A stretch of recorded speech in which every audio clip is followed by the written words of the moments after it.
મિત્રો, સ્વાગત છે તમારું મારી યુટ્યુબ ચેનલ સનાતન ભક્તિમાં।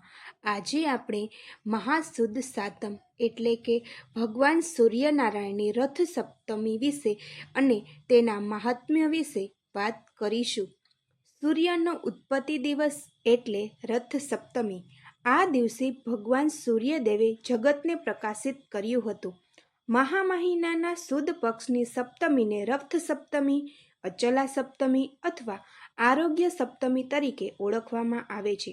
રથ સપ્તમીનું ધાર્મિક મહત્વ ભવિષ્ય પુરાણ અનુસાર ભગવાન સૂર્ય સપ્તમીની તિથિ પર પ્રગટ થયા હતા। ભગવાન સૂર્યએ આ દિવસે પોતાના પ્રકાશથી સમગ્ર વિશ્વને પ્રકાશિત કર્યું હતું। તેમને તેમની પત્ની સંધ્યા, ઉત્તરકુરુ અને બાળકો પણ સપ્તમી તિથિ પર મળ્યા। તેથી સપ્તમી તિથિ ભગવાન સૂર્યને ખૂબ જ પ્રિય છે। ધાર્મિક માન્યતા અનુસાર આ દિવસે ભગવાન સૂર્યની પૂજા કરવાથી લોકોને શાશ્વત ફળ મળે છે। સંપૂર્ણ ભક્તિ અને લાગણી સાથે કરવામાં આવેલી પૂજાથી પ્રસન્ન થઈને ભગવાન ભાસ્કર તેમના ભક્તોને સુખ, સમૃદ્ધિ અને સારા સ્વાસ્થ્યના આશીર્વાદ આપે છે। સૂર્ય તરફ મુખ રાખીને સૂર્યની સ્તુતિ કરવાથી ચામડીના રોગો વગેરે દૂર થાય છે અને આંખોની રોશની પણ સુધરે છે। આ વ્રત ભક્તિ અને શ્રદ્ધા સાથે કરવાથી પિતા અને પુત્ર વચ્ચે પ્રેમ જળવાઈ રહે છે। સૂર્ય સપ્તમી વ્રતની પૂજા પદ્ધતિ જોઈએ। આ દિવસે સવારે વહેલા ઉઠીને કોઈ જળાશય, નદી કે ઘરમાં નવસેકા પાણીથી સ્નાન કરો અને લાલ, ગુલાબી કે કેસરી રંગના વસ્ત્રો પહેરો। તાંબાના વાસણમાં પવિત્ર જળ લો। તે પાણીમાં અષ્ટગંધ, લાલ ફૂલ અને અક્ષત ઉમેરો અને આ સરળ મંત્ર ઓમ સૂર્યાય નમઃ સાથે ઉગતા સૂર્યને અર્ઘ્ય આપો। આ દિવસે સૂર્યનારાયણને તલના તેલનો દીવો પણ અર્પણ કરો। સૂર્યને જળ અર્પણ કર્યા પછી લાલ આસન પર બેસીને પૂર્વ દિશા તરફ મુખ કરો અને આ મંત્રનો 108 વાર જાપ કરો।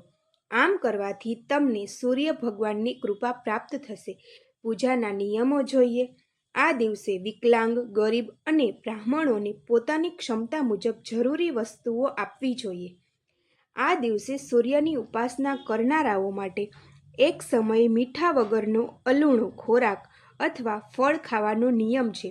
વ્રત કરનારે વાદળી વસ્ત્રો ન પહેરવા જોઈએ, નહીં તો પૂજા વ્યર્થ જાય છે। રથ સપ્તમીની વ્રત કથા જોઈએ। ભવિષ્ય પુરાણની પૌરાણિક કથા અનુસાર ગણિકાએ તેના જીવનમાં ક્યારેય કોઈ દાન કર્યું ન હતું। જ્યારે તેની વૃદ્ધાવસ્થામાં તેની ભૂલ સમજાઈ ત્યારે તે વશિષ્ઠ ઋષિ પાસે ગઈ। તેણે ઋષિ સમક્ષ પોતાની લાગણી વ્યક્ત કરી। ત્યારબાદ વશિષ્ઠજીએ તેમને રથ સપ્તમી એટલે કે અચલા સપ્તમીના ઉપવાસનું મહત્વ જણાવ્યું અને કહ્યું કે આ દિવસે જો કોઈ વ્યક્તિ સૂર્યને જળ અર્પણ કરે છે અને ભગવાન સૂર્યને દીવો દાન કરે છે તો તેને ઘણું પુણ્ય મળે છે। ગણિકાએ ઋષિની સલાહ મુજબ રથ સપ્તમીનું વ્રત રાખ્યું, જેના કારણે શરીર છોડ્યા પછી તેને ઇન્દ્રની મુખ્ય અપ્સરા બનવાનું સૌભાગ્ય પ્રાપ્ત થયું। ભગવાન સૂર્યની અન્ય કથાઓમાં માર્કંડેય પુરાણ મુજબ પહેલા આખી દુનિયામાં અંધકાર જ હતો। તે અંધકારમાં જ કમળના ફૂલમાંથી બ્રહ્મા પ્રગટ થયા અને તેમના મુખમાંથી સૌ પ્રથમ ઓમ શબ્દનો ઉચ્ચાર થયો। આ ઓમ સૂર્યના તેજનું સૂક્ષ્મ સ્વરૂપ હતું। આ પછી બ્રહ્માના મુખમાંથી 4 વેદ પ્રગટ થયા। આ ચારેય વેદ ઓમના મહિમામાં લીન થઈ ગયા। આકાશમાં દેખાતો સૂર્ય આ ઓમનું ભૌતિક સ્વરૂપ છે, પરંતુ સૂર્યનું તેજ એટલું તીવ્ર હતું કે સૃષ્ટિનો નાશ થવાનો ભય હતો। તેથી બ્રહ્માની પ્રાર્થનાથી સૂર્યદેવે તેનું તેજ ઓછું કરી દીધું। સૂર્યના દેખાવ સાથે સમગ્ર વિશ્વનો અંધકાર તો દૂર થયો જ, પરંતુ બ્રહ્માંડમાં જીવન પણ અસ્તિત્વમાં આવ્યું। જ્યોતિષ શાસ્ત્રમાં સૂર્યને આત્માનો કારક અને નવગ્રહોનો રાજા માનવામાં આવે છે। અદિતિનો પુત્ર આદિત્ય। સૂર્યનું નામ આદિત્ય રાખવા પાછળ એક વાર્તા છે। સર્જન સમયે કશ્યપ ઋષિની પત્ની અદિતિએ કઠોર તપ કરીને ભગવાન સૂર્યને પ્રસન્ન કર્યા અને તેમના પુત્ર તરીકે જન્મ લેવાનું વરદાન માંગ્યું।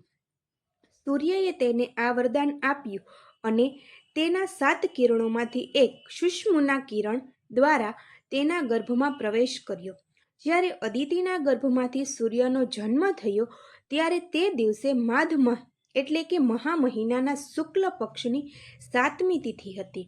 અદિતિના ગર્ભમાંથી જન્મ લેવાને કારણે સૂર્યનું નામ આદિત્ય પડ્યું.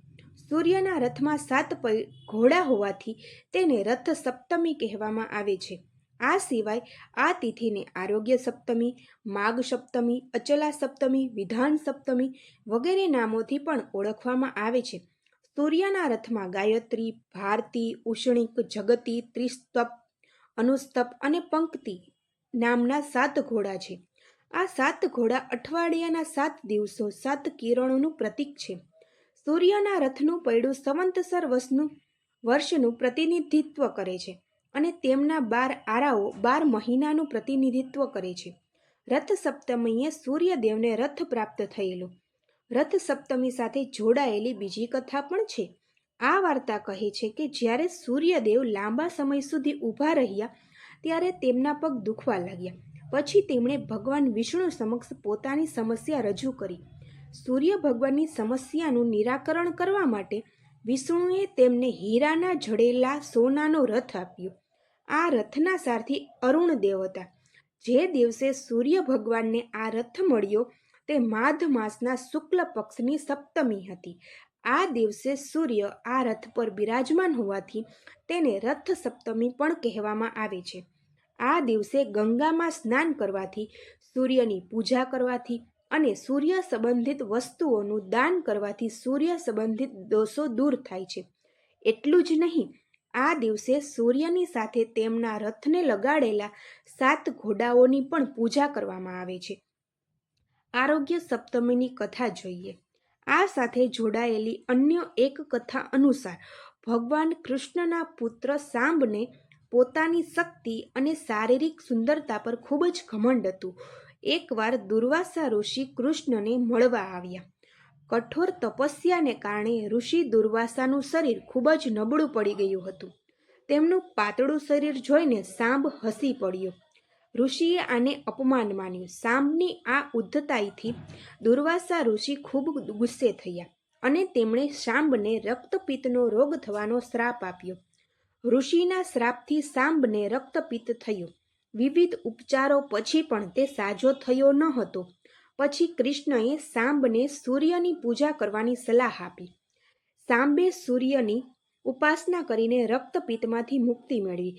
તેથી તેને આરોગ્ય સપ્તમી પણ કહેવામાં આવે છે. સફળતા અને ખ્યાતિ હાંસલ કરવા માટેના રથ સપ્તમીના ઉપાય: પાણીના વાસણમાં ચોખા, તલ, દૂર્વા, અક્ષત, ચંદન, રોલી અને આંકડાના 7 પાન નાખીને સૂર્યને અર્પણ કરો. સૂર્ય ભગવાનના 12 નામનો ઉચ્ચાર કરો. આમ કરવાથી કુંડળીમાં સૂર્યની સ્થિતિ મજબૂત બને છે. જીવનમાં સફળતા મળે છે. વ્યક્તિ ખ્યાતિ પ્રાપ્ત કરે છે. આસોપાલવ સાથે જોડાયેલ વિશેષ ઉપાય: રથ સપ્તમીના દિવસે આસોપાલવની પૂજા કરવી ખૂબ જ શુભ માનવામાં આવે છે. આ દિવસે અશોક વૃક્ષને જળ અર્પણ કરો અને તેની આસપાસ પરિક્રમા કરો. આસોપાલવની સામે સૂર્યદેવના નામનો દીવો પણ પ્રગટાવો. આમ કરવાથી ભગવાન સૂર્યની કૃપા વરસે છે. આત્મવિશ્વાસ વધે છે. સફળતા મળવાના પ્રમાણ પણ વધે છે. વહીવટી લાભ પણ મળે છે. દાંપત્ય જીવનમાં સુખ માટે ઉપાય: રથ સપ્તમીના દિવસે ભગવાન સૂર્યને મધુર જળ અર્પણ કરવું શુભ માનવામાં આવે છે. આમ કરવાથી દાંપત્ય જીવનમાં મધુરતા આવે છે. આત્મવિશ્વાસ વધારવા આ ઉપાય કરો. રથ સપ્તમીના દિવસે પાણીમાં લાલ ચંદન, કેસર અને ગંગાજળ ભેળવીને સ્નાન કરો. આમ કરવાથી આત્મવિશ્વાસ વધશે. સફળતા મળવાના પ્રમાણ પણ વધારે છે. નકારાત્મકતા દૂર થાય છે. રથ સપ્તમીના દિવસે આ વસ્તુઓનું દાન ભાગ્ય તમારા સાથમાં રહેશે. રથ સપ્તમીએ સૂર્યદેવની પૂજા કરવાથી સાથે દાનનું પણ વિશેષ મહત્વ છે. જાણો, રથ સપ્તમી પર શાનું દાન કરવું જોઈએ. રથ સપ્તમીના દિવસે ભોજનનું દાન કરો. રથ સપ્તમીના દિવસે અન્નનું દાન કરવું જોઈએ.